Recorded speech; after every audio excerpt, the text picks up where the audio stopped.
পুজো প্রায় এসেই গেল, আর এই পুজোয় যারা ডায়াবেটিক তারা ঘরে বসে মুখ চুন করে থাকবে, এটা কি হতে পারে? প্যান্ডেল হপিং, পুষ্পাঞ্জলি আর আরতি এবং তার সাথে খাওয়া দাওয়া সব একসাথেই চলবে তাদেরও। এতটা শুনে ডায়াবেটিকরা একটু কনফিউজ হয়ে গেছেন, তাই না? ভাবছেন সেটা কিভাবে সম্ভব, আমরা তো বাইরের খাবার খেতেই পারবো না, আনন্দ করলে যদি ব্লাড সুগার বেড়ে যায়। তাদের বলি, এবার যে টিপস গুলো বলবো সেগুলো মেনে চললে সব পারবেন। তবে তার আগে চ্যানেলটিকে সাবস্ক্রাইব করে দিন প্লিজ।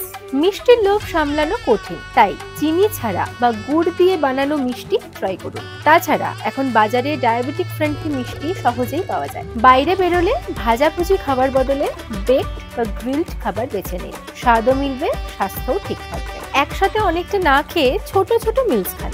বাইরে যখন ঠাকুর দেখবেন তখনও এটাই করুন, এতে এনার্জিও থাকবে আর ব্লাড সুগারও কন্ট্রোল হবে। পুজোর ভিড়, আনন্দ সবই চলুক, কিন্তু এবার ঠাকুর দেখার প্ল্যানিংটা এমন ভাবে করুন যেন অনেকটাই হেঁটে ফেলতে পারেন, তাহলে আপনার এক্সারসাইজ করাটা হয়ে যাবে আর আপনি বুঝতেও পারবেন না। ডায়াবেটিস নিয়ন্ত্রণ আপনার লাইফস্টাইলের উপর নির্ভর করে, কিন্তু সেটা মেনটেন করতে গিয়ে উৎসবের দিনগুলোতেও মন খারাপ করে ঘরে বসে থাকবেন, তা মোটেই হতে পারে না। ভিডিও ভালো লাগলে লাইক, কমেন্ট আর শেয়ার করতে ভুলবেন না।